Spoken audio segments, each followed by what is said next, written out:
여러분하고 같이 이 성경 통독 모임 가지는 게 너무 기쁘고 너무 감사합니다.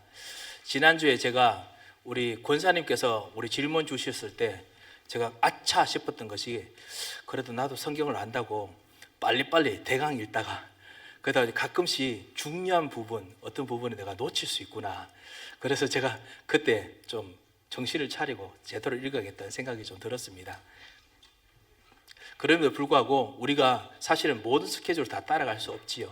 하지만 말씀을 읽을 때마다 하나님께서는 항상 이 왕제사장 선지자로 같이 역사하시고 또 가르쳐 주십니다. 그래서 그런 축복 속에 우리가 있기 때문에 그냥 그 복을 같이 누리는 그런 인도를 같이 받았으면 합니다.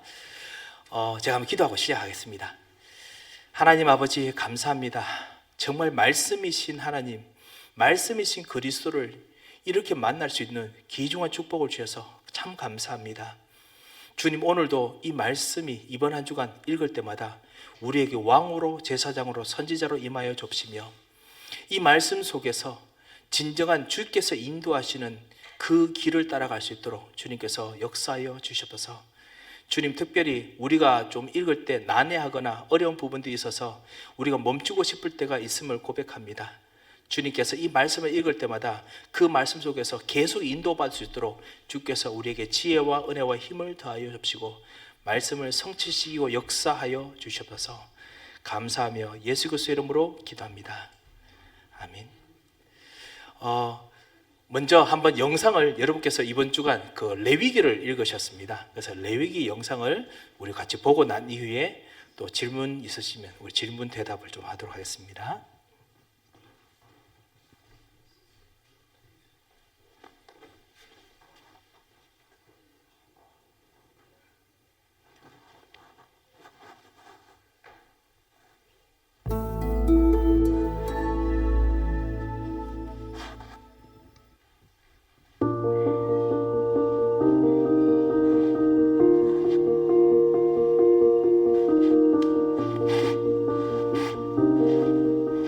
이번 영상에는 리딩 지저스 1권의 5번째 수업을 담았습니다.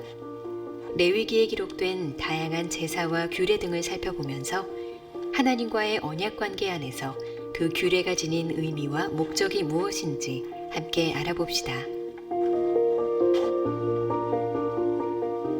레위기는 성경 통독의 의지를 무너뜨리기로 유명한 책입니다.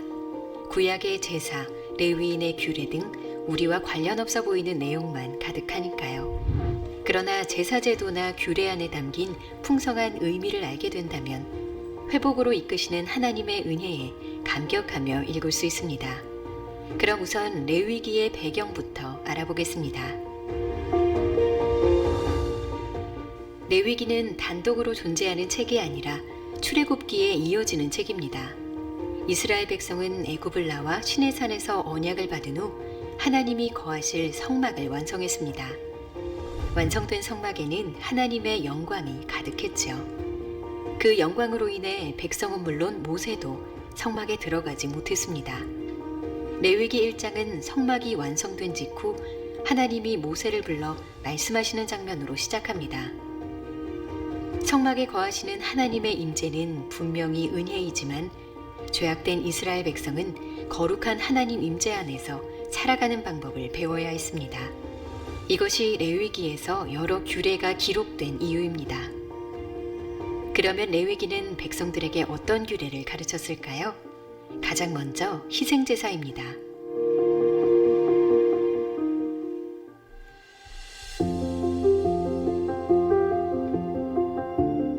레위기는 이스라엘이 하나님께 드려야 할 희생제사의 방법들을 알려줍니다. 이 희생제사는 3가지 역할을 했는데 왕이신 하나님과 그 백성의 관계와 깊은 관련이 있습니다. 첫 번째로는 속죄의 역할입니다. 죄를 짓고 하나님과의 언약을 깨뜨린 백성이 있다면 그는 자기 죄 때문에 죽는 대신 그 죄를 대신 담당할 대속제물을 하나님께 바칩니다. 이 희생제사를 통해 백성은 자신의 죄를 씻어내고 깨어진 하나님과의 관계를 회복합니다. 이는 주로 번제로 드려졌습니다. 두 번째로는 예물로서의 역할입니다. 고대 근동에서는 왕의 주권을 인정한다는 의미로 예물을 바쳤습니다. 이와 마찬가지로 레위기에 나오는 희생제사 중에도 왕이신 하나님의 주권을 인정하는 의미에서 제물을 바치는 제사가 있었습니다. 이는 주로 소제로 드려졌습니다. 세 번째는 성찬의 역할입니다. 언약을 처음 맺거나 새롭게 할 때마다 마지막 의식은 항상 성찬이었습니다. 성찬이란 백성이 하나님 앞에서 함께 먹고 마시는 의식을 뜻합니다. 성찬에 초점을 둔 제사로는 화목제가 있습니다. 화목제를 드릴 때는 제물의 기름만 불에 살라서 바칩니다. 그리고 나머지 부위는 제물을 바친 자에게 돌려주어 가족들이 함께 여호와 앞에서 먹고 마시도록 합니다. 지금까지 본 세 가지 측면을 종합하면 구약 성경의 희생제사가 어떤 역할을 했는지 알 수 있습니다. 이스라엘 민족은 희생제사를 통해 언약관계 안에서 생겨난 불화를 치유하고 언약관계에 따르는 의무를 이행하고 언약관계로 인한 복을 누렸습니다.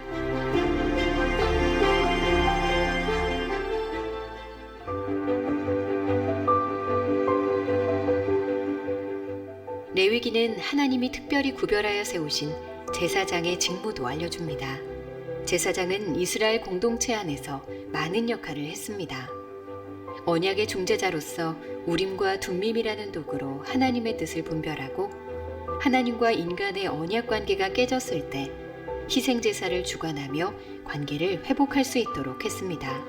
또한 율법과 은혜의 중보자로서 율법을 백성에게 가르치고 백성들을 위해 기도하고 단언하며 하나님의 말씀으로 백성들을 인도했습니다. 또한 그들은 정결한 자의 모범이 되었고 그들이 보인 본을 따라 백성들이 살아가도록 감독하고 격려했습니다.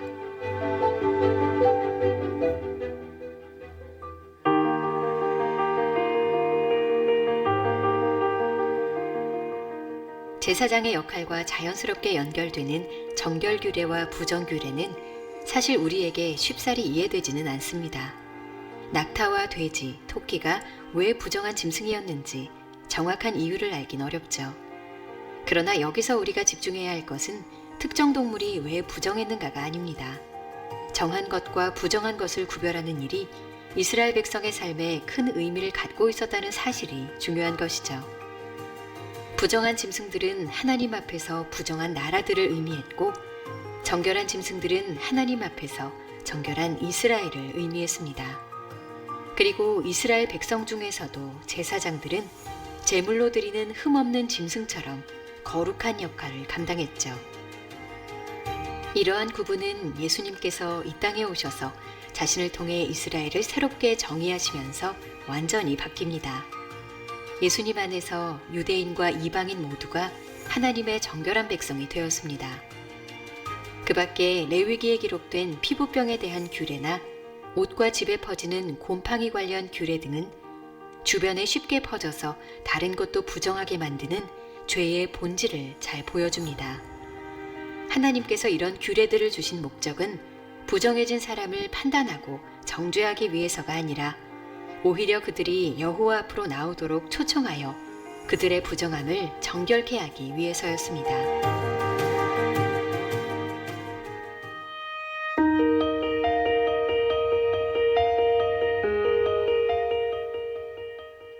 정결규례와 부정규례들은 해마다 지키는 대속죄일과 연관되어 있습니다. 이 절기는 총 3가지 축제로 이루어지죠. 첫 번째는 나팔절로 나팔을 불며 하나님이 왕 되심을 인정하고 그분의 통치를 기뻐하는 축제입니다. 두 번째는 대속죄일입니다. 9일 동안 금식하며 죄를 회개한 후 이스라엘 백성의 죄를 정결케 하는 의식을 치릅니다. 대제사장이 백성을 대표하여 자신의 죄를 먼저 씻은 다음 이스라엘 자손을 정결하게 하는 속죄제를 위해 염소를 바칩니다. 그리고는 살아있는 다른 염소 머리에 2 손을 얹고 이스라엘 백성의 모든 죄를 아릅니다. 그리고 이 속죄 염소를 광야로 내보내 먼 곳으로 놓아줍니다. 이로써 백성들의 죄를 동이 서에서 먼 것 같이 먼 곳으로 몰아내는 것입니다.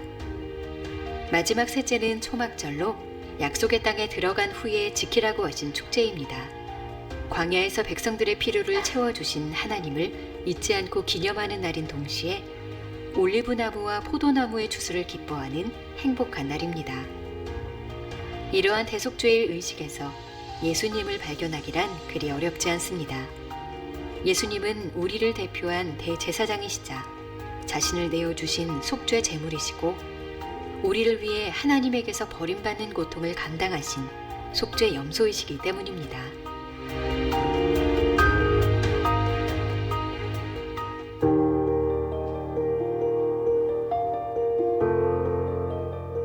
앞선 강의에서 이스라엘 3대 절기에 속하는 유월절과 초막절을 살펴보았습니다. 나머지 하나의 절기는 칠칠절로 추수를 감사하는 절기입니다. 칠칠절은 초실절에서 7주를 세고 하루를 더하는 날 지키는 절기라서 오순절이라고도 부르죠. 초실절, 이스라엘 백성들은 봄에 보리가 익기 시작하여 추수가 시작되면 첫 열매를 구분하여 하나님께 드렸습니다. 제사장들은 그렇게 구별된 곡식단을 유월절이 지난 안식일의 이튿날에 하나님 앞에 드렸습니다. 칠칠절, 초실절로부터 50일이 지난 후에 지내는 칠칠절은 보리 추수가 완성된 것을 감사하는 절기였습니다. 이러한 구약의 절기 규례 그대로 예수 그리스도는 유월절 첫 안식일의 이튿날에 다시 살아나셔서 부활의 첫 열매가 되셨습니다. 그리고 부활하신 지 50일이 지난 오순절에 하나님 나라의 추수를 알리는 성령이 임하셨죠. 추수의 시작이 추수의 완성과 확실히 연결되지만 시간상으로는 서로 떨어져 있습니다. 마찬가지로 예수님의 부활도 우리의 부활을 예고하는 확실한 증표이지만 시차가 분명히 존재합니다. 레위기를 통해 우리는 구약 성경의 절기가 가리키고 있는 것은 바로 그리스도의 죽음과 부활이라는 것을 알 수 있습니다. 하나님 나라의 추수는 이미 시작되었고 마지막 추수 때까지 추수하는 일은 계속될 것입니다.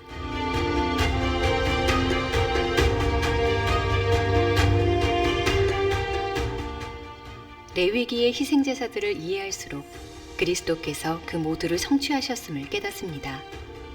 예수님은 언약을 깨뜨린 자가 받아야 하는 죽음의 형벌을 대신 감당하는 대속물이 되셨습니다. 또한 예수님은 대제사장으로 은혜와 율법의 중보자가 되십니다. 여기서 반드시 알아야 할 사실은 이제 모든 믿는 자가 제사장이라는 점입니다. 그렇다고 칼을 들고 가축을 잡는다는 뜻은 아닙니다. 우리가 드릴 제사는 영적 제사입니다. 우리가 그리스도께서 십자가에서 드린 희생에 감사하여 거룩한 삶의 예배자로 설 때 우리 하나님께서 우리를 통해서 영광 받으실 것입니다.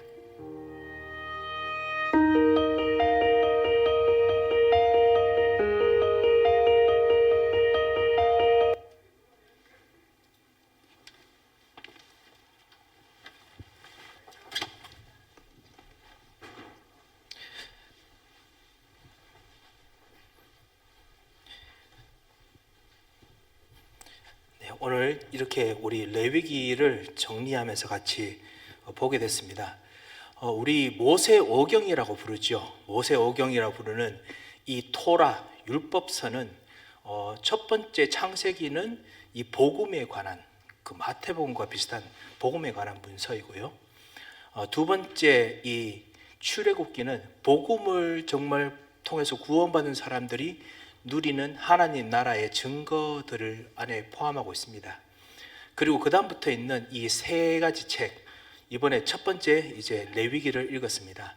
레위기는 제사장직을 감당하실 예수 그리스도에 대한 말씀이 이 사실은 예언처럼 되어 있습니다. 그래서 레위기는 제사장직, 그 다음 거룩함에 대한 말씀입니다.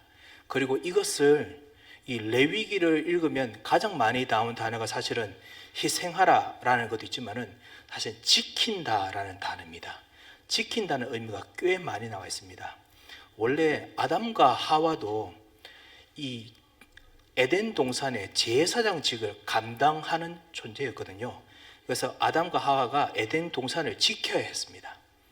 이 뱀이 들어오면은 이 뱀이 그 동산을 이렇게 휘저어다면서 해치잖아요. 그래서 해치는 이 뱀을 이 막대기로 찍어 눌려야 찍어 진짜 죽여야 했습니다. 고대 근동 지방에는 이 막대기가 뭐로 쓰느냐? 커다란 짐승들이 오면은 이걸 때릴 때 쓰고, 그 다음에 자기 양들을 칠 때는 가이드 할 때 쓰고요. 그 다음에 밑에 이제 짐승들이나 벌레들이 오면 찍어 내리는 걸로, 찍어서 죽이는, 머리를 찍어서 죽이는 걸로 썼습니다. 그래서 우리가 알듯이 그 다윗이 말하는 주의 지팡이와 막대기가, 그때 대부분 그 하는 분들이 지팡이와 막대기가 똑같은 의미로 쓰였을 것이다 라고 이야기를 하거든요. 그런데 그 두 가지로 이야기했던 것은, 하나는 대적을 위해서 쓰는 방법이기 때문에, 하나는 자기 백성을 위해서 쓰는 방법, 양들을 위해서 쓰기 때문에 지팡이와 막대기를 썼다고 했는데요.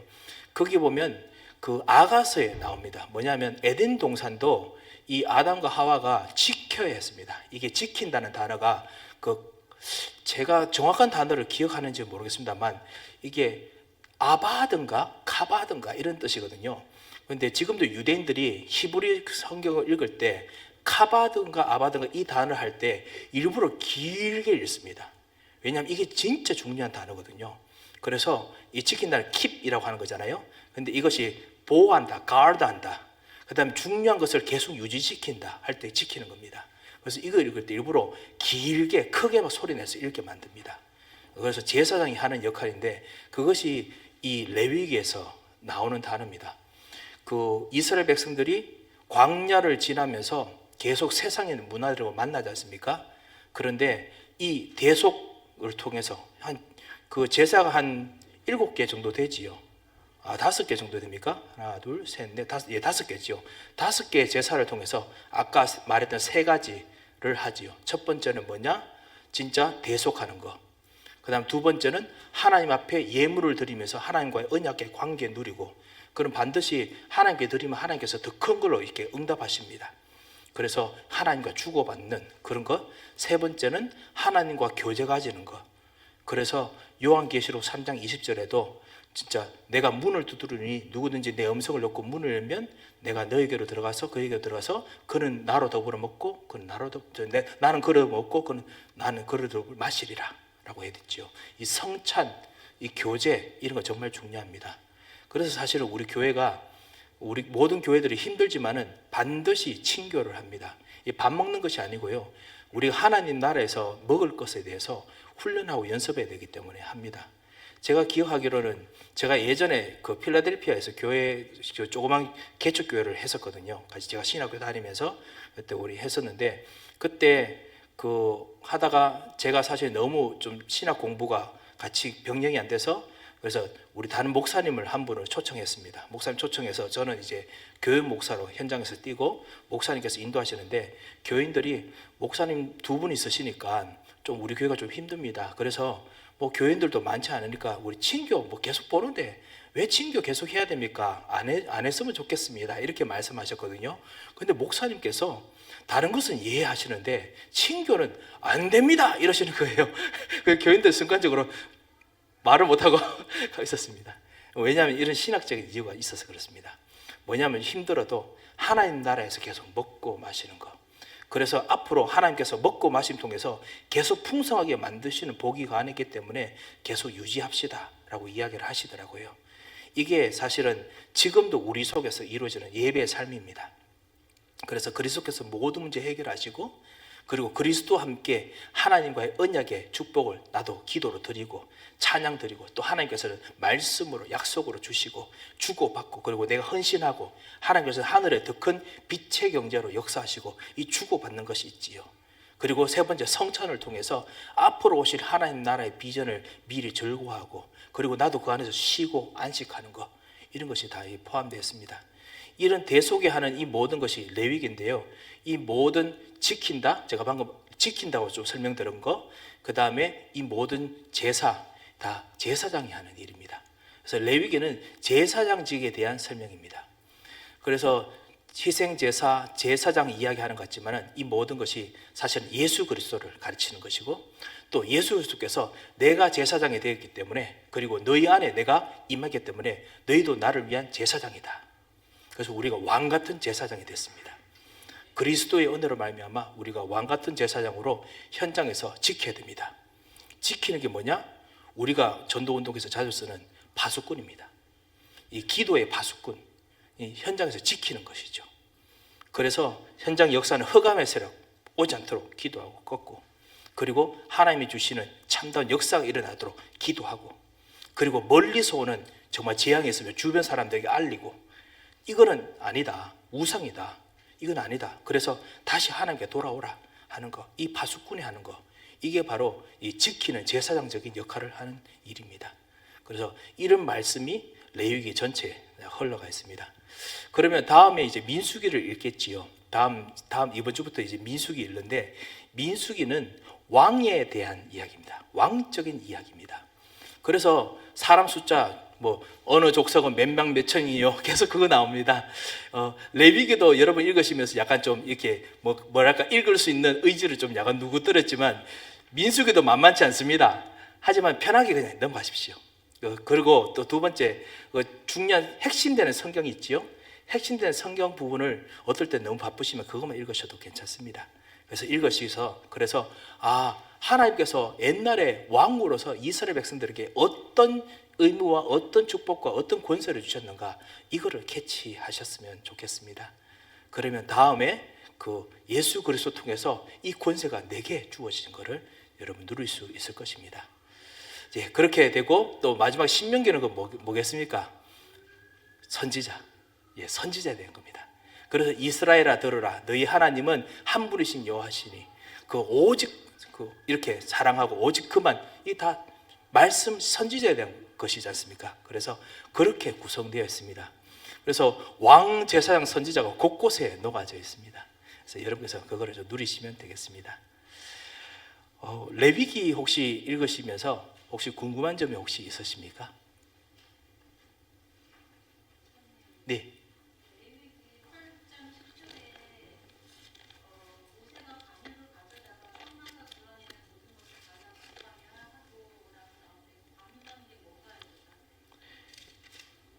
레위기 8장 10절.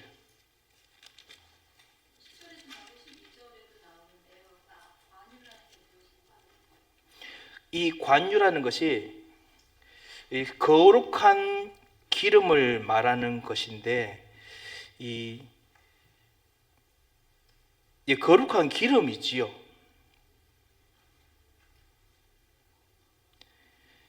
그리고 이 기름이 예전에 향이 있는 것으로도 같이 보였거든요. 그래서 옛날에는 왕들과 제사장들에게는 사실은 그 어떤 모든 것들에 이 기름을 부어서 거룩하게 만들기도 했거든요. 그렇게 만들었거든요. 그래서 제사장의 역할을 하는 사람들뿐만 아니라 제사장 기기까지도 하나님의 기름을 부음 받도록 그렇게 했다는 의미에서 그 기름을 썼습니다. 그게 관유입니다. 예, 그래서 그리고 사람들이 이스라엘 백성 유대인들이 죽을 때도 관유를 부었습니다. 유대인들이. 그래서 바울이 자기가 빌립보서에 디모데 후서지요. 거기 보면은 내가 내 달려갈 길을 마쳤는데 내가 내 몸을 다른 사람을 위해서 관유로 이렇게 관유로 내어줄지라도 나는 기쁘게 감당하겠다라고 이야기를 했거든요. 사람이 유대인들이 자기가 죽었을 때도 사실은 하나님께로 쓰이는 도구라고 생각하고 유대인들이 기름을 부었습니다. 하여튼 그래서 거룩하다는 의미로 붓는 기름입니다. 바르는 기름입니다.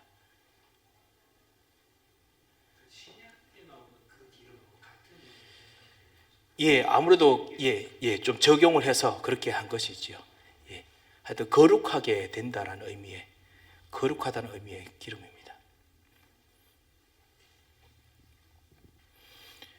네, 질문. 예. 얘기를 읽다가 전체적으로 궁금한 게 있었는데요. 예. 이스라엘 백성이 굉장히 많잖아요. 60만 넘게 되는데 예. 그 레위 지파의 모든 사람이 제사장 역할을 한 거예요? 아니면 여기 단수로 나오는데 제사장이? 예, 제사장은 반차를 따라서 이 순서 당번이 있었습니다. 계속 이렇게 제사장 역할을 하지만은 어느 집안은 월요일 아니고 2월달 얼마 이렇게 돌아가면서 반차를 따라서 하게 됐죠. 여러분도 기억하시다시피 그 사무엘이 태어나기 전에 그때 사무엘의 부모님 그 모든 제사장들도 자기들 섬길 때 그 섬기던 기한이 있었지요. 그래서 다 반차들이 하는 어떤 순서가 있었습니다. 근데 레위 지파 중에 그런 걸 따라서 모든 이스라엘 백성들이 뭐 죄를 짓거나 화목제에서는 이제 희생 제물을 끌고 와서 그 제사장 앞에서 예, 당번이 이제 제사장 앞에서 하게 됐지요. 그리고 지금 1장 4절이요. 1장 4절에 그가 나오거든요. 레위기 1장 4절에 예. 그가 번제물 머리에 안수할지니 예. 근데 그가 제사장인지 보통 저는 생각에 제사장이 그 동물의 머리에 안수해서 그걸 끌고 온 사람의 죄를 대신 안수하고 그 동물을 잡는다고 알고 있었거든요. 예. 근데 어떤 메시지를 들어보니까 이 동물을 잡는 게 제사장이 아니라 동물을 끌고 온 사람이 잡는다라고 설교를 하는 걸 들었어요. 예. 그래서 그 부분이 조금 제가 좀 궁금해서 제사장을 잡으면 항상 제사장이 매일매일 잡아야 되는데 네. 본인이 끌고 와서 내가 이렇게 죽어야 되는데 이 희생 제물이 죽는다라는 의미로 제사장은 그걸 집내만 하고 죽이고 잡고 태워가는 거는 본인이 한다고 해서 그런 건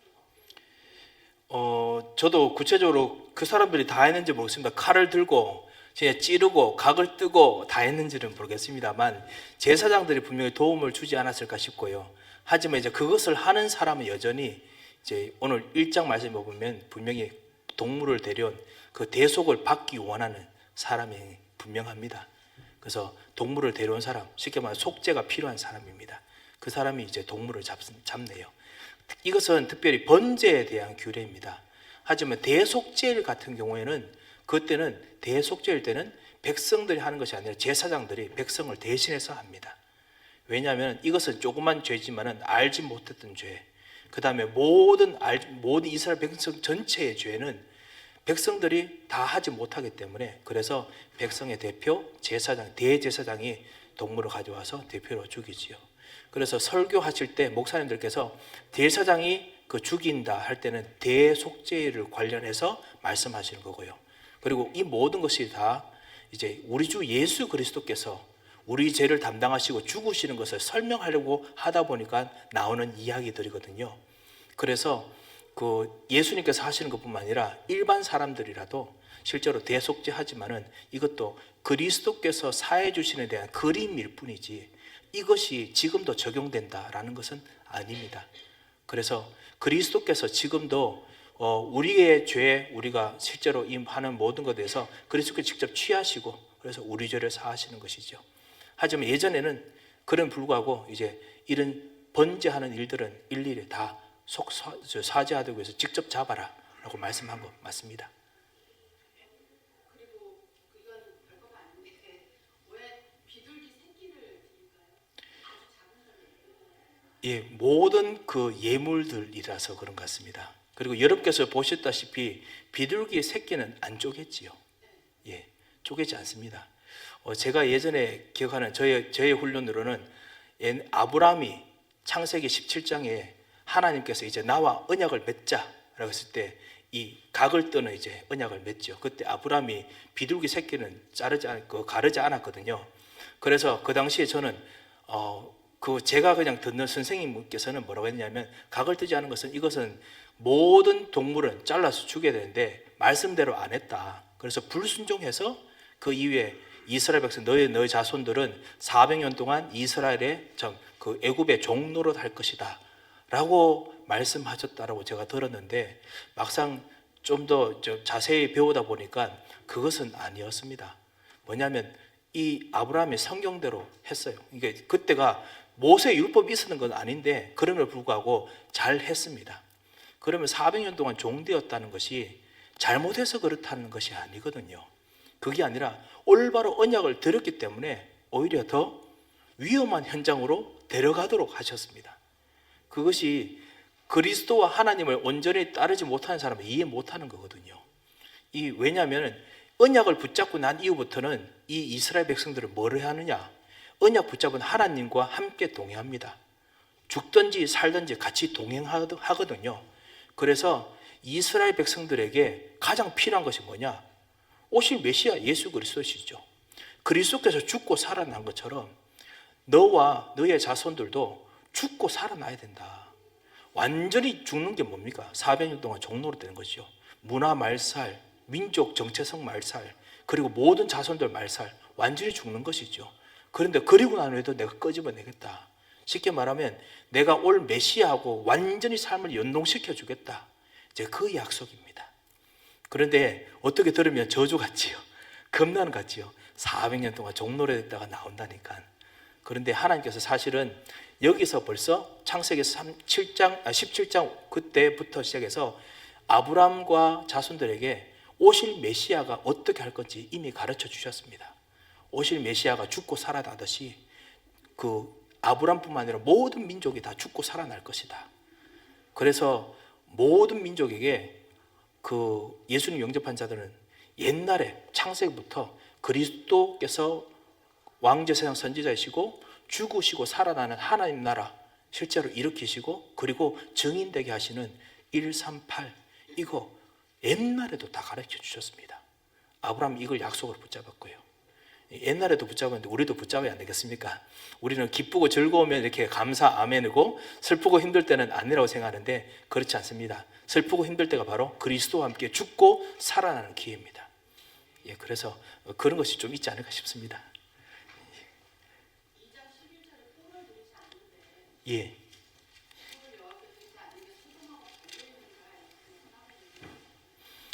2장 11절에 너희가 여호와께 드리는 모든 소재에는 누룩을 넣지 말지니 너희가 누룩이나 꿀을 여호와께 화제로 드려 사르지 못할지니라.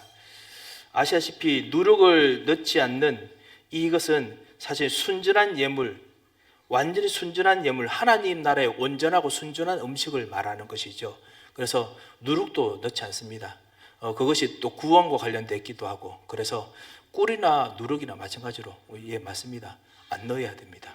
그것이 복음이 아닌, 순전한 복음이 아닌 복음 외에 다른 것을 섞는 것을 의미하기 때문에 그렇지요. 그래서 예, 안 넣어야 됩니다. 네, 감사합니다. 자, 우리 여러 가지 궁금한 점이 많으시겠지만은 또 계속 또 이렇게 읽으시면서 또 궁금한 거 있으시면 또 말씀해 주시고요. 우리 핵심은 똑같습니다. 아까 우리가 봤듯이 이 그리스도께서 정말 우리를 위해서 이 희생 제사를 통해서 우리의 죄를 대속하시고 그리고 우리 삶도 대속하셨습니다. 대속의 첫 번째고요. 두 번째, 그리스도께서 하셨던 이 제사로 말미암아 우리는 하나님과 완전한 교제를 하게 됐습니다. 그런데 이 교제가 뭐냐? 우리의 예물을 드리면 하나님께서는 그 하늘에 계신 왕이니까 우리는 이 땅의 왕으로서 드립니다. 왕제사장 선지자로 드립니다. 그러면 하나님께서 받으시니까 더 줘야 됩니다. 옛날에 그 종주국과 그리고 조그만 이렇게 속국의 관계가 그렇지 않습니까? 조선이 옛날에 중국 청나라 명나라에게 선물 주면 중국 명나라 청나라가 부담스럽다고 하죠. 우리는 구력 외구라고 생각하는데 중국 입장에서 자기들 더 부담스러웠대요. 왜냐하면 자기들 최신을 지켜야 되니까 더 큰 선물을 줘야 되거든요. 그래야 강대국에 뭔가 입지를 가지게 되니까 더 큰 걸 줘야 됩니다. 그래서 한국에서 의외로 그런 스마트한 외교를 했다라고 제가 가르치는 한국사 선생님께서 말씀하셨거든요. 뭐냐면 더 좋은 것을 받아내기 위해서 무리하지만은 더 좋은 것을 주는 겁니다. 그러면 중국 황제가 더 좋은 걸 줘야 됩니다. 이거보다 더 줘야 되거든요. 아니면 위신이 안 서요. 그렇게 외교를 했다라는 이야기를 들었거든요. 하나님께서 여러분의 선물과 예물을 드리는데 하나님께서 똑같은 걸 주시겠습니까? 하나님 그렇게 못 하십니다. 그래서 하나님께서는 더 큰 선물을 주십니다. 이게 두 번째 우리와 관계고요. 그리고 세 번째가 성찬입니다. 이 성찬이 바로 하나님과 같이 먹는 겁니다. 이게 바로 우리 천국에서 앞으로 일어나겠지만 지금도 하나님과 먹습니다. 그래서 하나님과 같이 교제하는 거, 그래서 전도, 선교, 그리고 기도 이런 것들이 예배가 있지요.